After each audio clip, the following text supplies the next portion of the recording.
தமிழ்நாட்டில் வேளாண் பெருமக்கள் மற்றும் வேளாண் சார்ந்த சான்றோர்களின் நீண்ட நாள் கோரிக்கைகளை வேளாண்மை நிதிநிலை அறிக்கைகள் வாயிலாக நிறைவேற்றி இத்திருநாட்டில் தன்னிகரில்லா முத்திரை பதித்து வரும் மாண்புமிகு தமிழ்நாடு முதலமைச்சர் அவர்களுக்கு அனைவரும் சார்பாகவும் நன்றிகளை காணிக்கையாக்கி 2025-26 ஆண்டு பல புதிய திட்டங்கள் கூடிய வேளாண்மை நிதிநிலை அறிக்கையை இம்மாமன்றத்தில் படைப்பதில் பெரும் மகிழ்ச்சி அடைகிறேன். உலகோர் அனைவருக்கும் உழைத்து வேளாண் பொருட்களை உற்பத்தி செய்து உணவளித்து உயிர்காக்கும் அன்னையை போன்றவர்கள் உழவர்கள். அத்தகைய பெருமைக்குரிய உழவர்தம் வாழ்வில் இந்த நிதிநிலை அறிக்கையும் வளர்ச்சி கூட்டி மலர்ச்சிக்கான செய்திடும் என்று நம்புகிறேன். உணவுக்காகவும் உடைக்காகவும் மட்டுமே உழவு செய்ய தொடங்கி கால வெள்ளத்தில் பல மாற்றங்களை எதிர்கொண்டு மக்கள் சமுதாயத்தின் தேவைக்கேற்ப வேளாண் விளைபொருட்களை விளைவித்தரும் பெரும் பொறுப்பை நம் உழவர்கள் மேற்கொண்டுள்ளனர். இதனால் தற்போது வேளாண்மையானது அறிவியல் தொழில்நுட்பங்களின் துணை கொண்டு பல்கி பெருகி பல முன்னேற்றங்களை பெற்று இன்று துல்லிய வேளாண்மையாகவும் மின்னணு வேளாண்மையாகவும் செயற்கை நுண்ணறிவு தொழில்நுட்பம் வலைதளம் மூலம் செயல்படும் உணரிசார் தொழில்நுட்ப வேளாண்மையாகவும் பல அறிவியல் தொழில்நுட்பங்களை தன்னுள் ஈர்த்து கொண்டு வளர்ந்து கொண்டே இருக்கிறது. இது இன்னும் வளரும். மாண்புமிகு பேரவைத் தலைவர் அவர்களே, கடந்த 4 ஆண்டுகளில் அளிக்கப்பட்ட வேளாண் நிதிநிலை அறிக்கையில் அறிவித்து செயல்படுத்தப்பட்ட திட்டங்களால் அடைந்துள்ள சாதனைகளை இந்த மாமன்றத்தில் எடுத்துரைப்பதில் மிகுந்த மகிழ்ச்சி அடைகிறேன். மக்கள் தொகை பெருகி வரும் சூழலிலும் தொழில்துறையும் சேவைத்துறையும் மிகுந்த வேகத்தில் வளர்ந்து வரும் வேளையிலும் உழவர்களை வேளாண்மையில் இருத்தி உணவு தானிய உற்பத்தியினை பெருக்கி உணவு பாதுகாப்பை உறுதி செய்திட மாண்புமிகு தமிழ்நாடு முதலமைச்சர் அவர்கள் சீரிய வழிகாட்டுதல்களை வழங்கியுள்ளார்.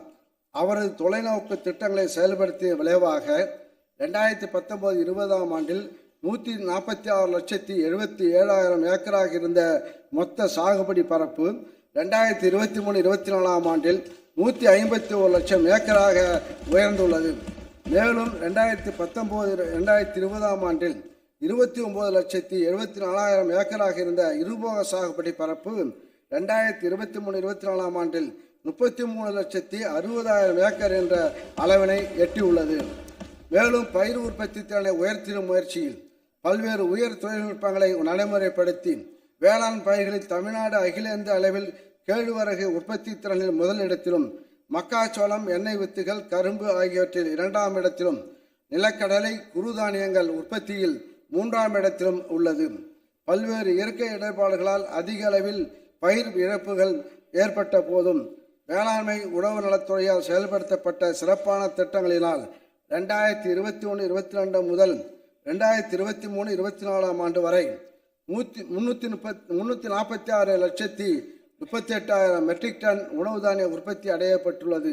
இச்சாதனைகளால் இனிய பொழில்கள் நெடிய வயல்கள் எண்ணரும் பெருநாடு கனியும் கிழங்கும் தானியங்களும் கணக்கின்றி தரும் நாடு. இனிமையான சோலைகளாலும் நெடிய வயல்களாலும் சூழப்பட்ட இயற்கை வளம் பொருந்திய நம் நாட்டில் கனியும் கிழங்கும் தானியங்களும் கணக்கின்றி கிடைக்கின்றன எனும் பாரதியின் கூற்றை மெய்ப்பித்துள்ளார் நம்முடைய உழவர்கள். உழவர்களின் நீர்ப்பாசன ஆதாரத்துக்கு உதவிடும் வகையில் தமிழ்நாடு அரசு முன்னுரிமை அடிப்படையில் புதிய பாசன மின் இணைப்புகளை 2021-22 ஆண்டு முதல் வழங்கி வருகின்றது. இந்த சிறப்பு முயற்சியின் காரணமாக இதுவரை 1,81,000 பாசன மின் இணைப்புகள் உழவர்களுக்கு வழங்கப்பட்டு வறண்ட நிலங்களும் வளம் பெற்றுள்ளன என்பதனை பெருமையுடன் தெரிவித்துக் கொள்கிறேன். வேளாண்மையில் இயந்திரங்களின் பயன்பாடு இன்றியமையாத ஒன்றாக மாறிவிட்ட நிலையில் கடந்த 4 ஆண்டுகளில் வேளாண் இயந்திரமாக்குதல் திட்டத்தின் கீழ் 55,000 உழவர்களுக்கு வேளாண் இயந்திரங்கள் கருவிகள் மானிய விலைகள் வழங்கப்பட்டுள்ளன. இது தவிர 1,109 வேளாண் இயந்திர வாடகை மையங்கள் 98 கரும்பு அறுவடை இயந்திரங்கள் வழங்கப்பட்டு உழவர்களின் இயந்திர தேவைகள் மொத்தம் ரூபாய் 510 கோடி செலவில் நிறைவேற்றப்பட்டுள்ளன. ஒழுங்குமுறை விற்பனை கூடங்களில் செயல்பாடுகளை வலுப்படுத்தும் வகையில் விளைபொருட்களில் அறுவடைக்கு பின் ஏற்படும் இழப்பினை தடுத்து லாபம் ஈட்டிடவும் ரூபாய் 488 கோடி நிதி ஒதுக்கீட்டில் புதிய கட்டடங்கள், சேமிப்பு கிடங்குகள், குளிர்பதன கிடங்குகள், உலர்கலங்கள், தரம் பிரிப்பு கூடங்கள் ஆகியவை கட்டப்பட்டதோடு 172 ஒழுங்குமுறை விற்பனை கூடங்களும் புதுப்பிக்கப்பட்டுள்ளன. எதிர்காலம் இளைஞர்கள் கையில். எனவேதான் இளைஞர்களும் வேளாண்மையில் ஆர்வத்தை ஏற்படுத்தி வேளாண்மைக்கு கை கொடுக்கும் வகையில் 2021-22ஆம் ஆண்டு முதல் வேளாண் பட்டதாரிகளை வேளாண் தொழில் முனைவராக்கும் திட்டத்தில் 435 இளைஞர்களுக்கு வேளாண் சார்ந்த தொழில் தொடங்க தலா 1 லட்சம் ரூபாய் மானியம் வழங்கப்பட்டு அவர்கள் கிராமப்புறங்களில் வேளாண்மை செழிக்க உதவி வருவதோடு பிற இளைஞர்களுக்கும் ஊக்கத்தினை அளித்து வருகின்றனர். கலைஞரின் அனைத்து கிராம ஒருங்கிணைந்த வேளாண் வளர்ச்சி திட்டத்தில் வேளாண்மை உழவு நலத்துறை திட்டங்களுடன் பிற துறைகளின் திட்டங்களையும் ஒருங்கிணைத்து கடந்த 4 ஆண்டுகளில் 10,187 கிராம ஊராட்சிகள் செயல்படுத்தியதன் விளைவாக 46,000 ஏக்கர் பரப்பளவில் தரிசு நிலங்கள் பயன்பாட்டிற்கு கொண்டு வரப்பட்டுள்ளன.